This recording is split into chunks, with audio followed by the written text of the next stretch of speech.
Hey everybody, welcome back to the stream or the video if you're watching later. Sorry I didn't record a video yesterday. I just needed a break after watching that Texas Tech Kansas game. It was man, was that a matchup. That was not what I expected.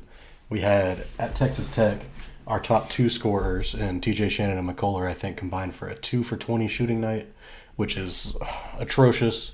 And I don't expect them to combine for such a poor night again, obviously. They're two of the most prolific scorers in the NCAA right now. Shannon's supposed to be a lottery pick, and I'm sure McCullough will get picked up by an NBA team.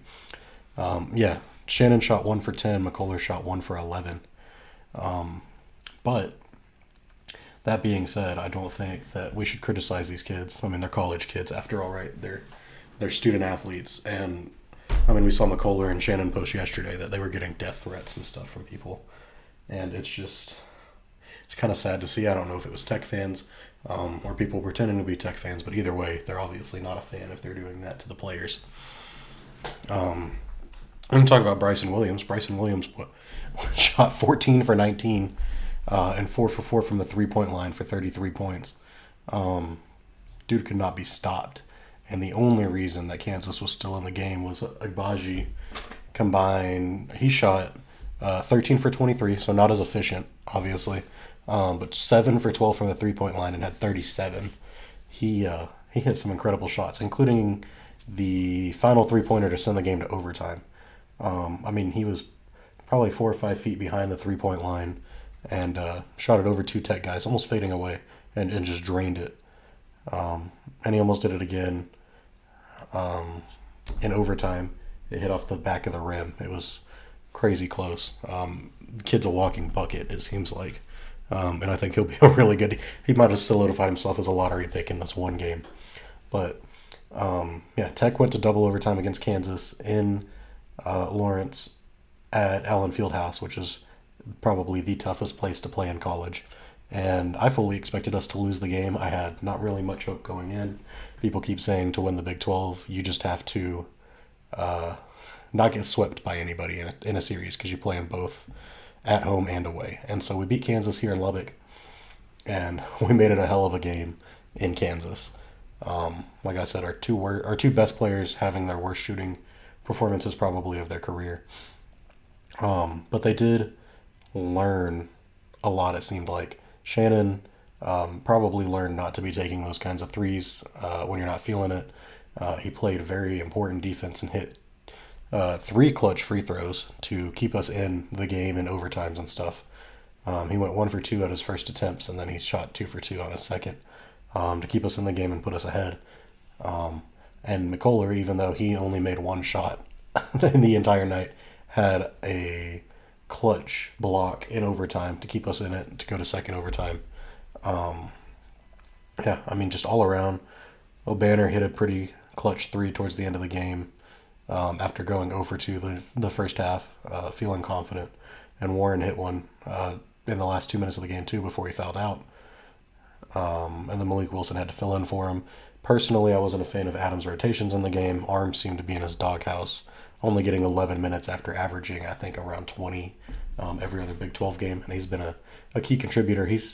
He might not score the most, but he provides a spark off the bench, I feel like. He's had, like against Baylor, he had that 360, like the spin and then the dunk on the guy, sparked our momentum and kept us in that game and made us win that. And then here against Oklahoma State and Iowa State, he sparked runs on like lobs and dunks and stuff. He's just a guy to get the momentum going, and I think we really needed that Monday night, and we just didn't have it. I'm not sure why, but it was a good learning experience regardless for our guys. Let's talk about Kansas, man. They had an interesting rotation going on. Their coach refused, it seemed like, to keep their two best guards in the game at the same time, which is probably one of the reasons Tech stayed in. But I think with Adams' rotation, he kept a lot of length on the floor, so it limited Kansas's ability to leave in their best players together. Because if they were scoring like they normally do, the game would have been over long before it got started. Tech was already down 12 at one point. They came in and gave up the lead, I think, because they couldn't defend the length on their defensive end of the court, which is one thing Tech has going for them. I think our shortest guy is 6'5", Our two guards in McCullough and TJ are 6'6", I think, a piece, 6'6", 6'7". So they fit really well into Adams' defensive scheme. Our whole team can rotate 1 to 5 on the floor. I mean, you saw Bacho, who's 6'11", basically 7 foot, guarding up on the point guards. It was just incredible to see that he can keep up with that footwork. And I honestly think both of these teams are going to make really late tournament runs if they play like they did last night. I mean, especially Texas Tech. When they made it to the national title game in 2019, they lost by, I think, over 20 in Lawrence. So to take them to double overtime this year, I think things are looking good. Nothing to be freaked out about or anything. Like I said, it's a good learning experience against, I mean, a top 5 team in the country. Probably top 4. Kansas might jump Baylor after that win. But I think the Big 12 might have 3 of the last 4 teams in the tournament. I think we'll have at least 1 in the championship game. It would be incredible to have a Big 12 national championship game, essentially, which might end up being what happens after the game last night. I'm not sure there's many teams in the country that can compete. I mean, we saw Texas Tech beat Tennessee, who I think just dropped out of the polls, or just ahead of them. It was an awful game, and Tech's obviously gotten much better since then. We watched Texas and Tech lose to Gonzaga, who I think is the number 2 team right now, after the rankings on Monday. They were number 1. But I feel like Texas Tech, at least, is a much different team. They've kind of grown into their own. They were missing TJ and McCullough, I think, for that game, which might even be worse than them shooting 2 for 21. Just not having them on the court, because it was the first time our bench players had to have major minutes against the number 1 team in the country, essentially, at that time. Now we've seen TCU kind of prove themselves. They got a huge win against Iowa State, and they lost to Texas. So they're about middle of the pack. Their defensive ranking seems pretty good. I think they're 12-4. We've seen Texas stop their skid. They beat Oklahoma State to prevent a 4-game losing streak, I think it was. But it was still an ugly win. They started off on a 12-0, 13-0 run, I think, and then blew the lead. They gave up, like, it was 17-16 at the end of the first 10 minutes. So to start hot and to go cold, it's a game of runs. Oklahoma State has a top 10 defenses in the country as well. So Texas stopped the skid. They got key wins against Oklahoma State, beat TCU after TCU's big win against Iowa State. And they beat Kansas State. No, they lost to Kansas State by 1. That was part of their skid. And so currently the tournament picture right now looks like we're going to get 8 of 9 teams in still, with Kansas State being in the first 4 out, I think is what was put out today for the projections.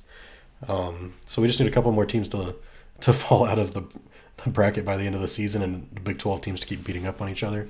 And we're going to have every eligible team from the conference in the tournament, which I don't think has ever happened from any conference before.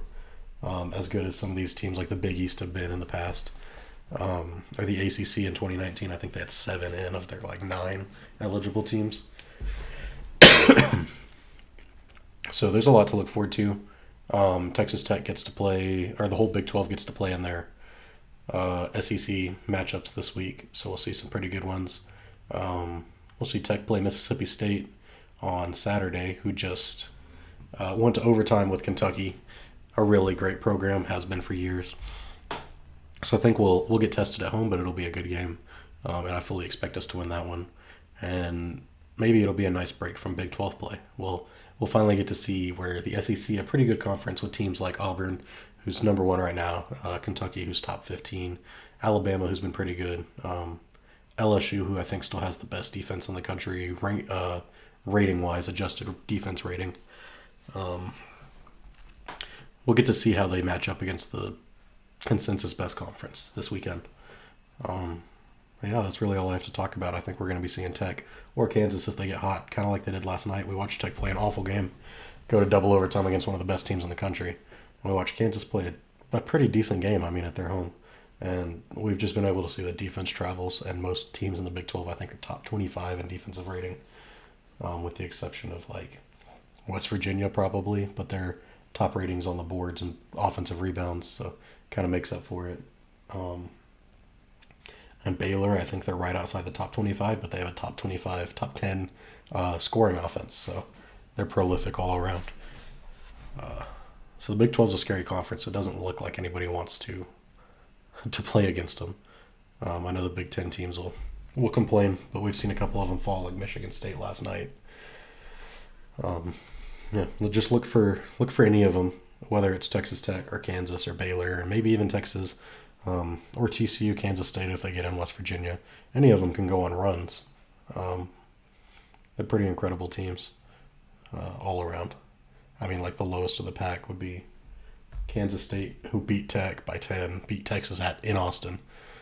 I think lost to Kansas by like 3 or 4 in Lawrence. They're a tough team too, and they're our only team out right now that's not eligible. Oklahoma State just can't be in the postseason this year.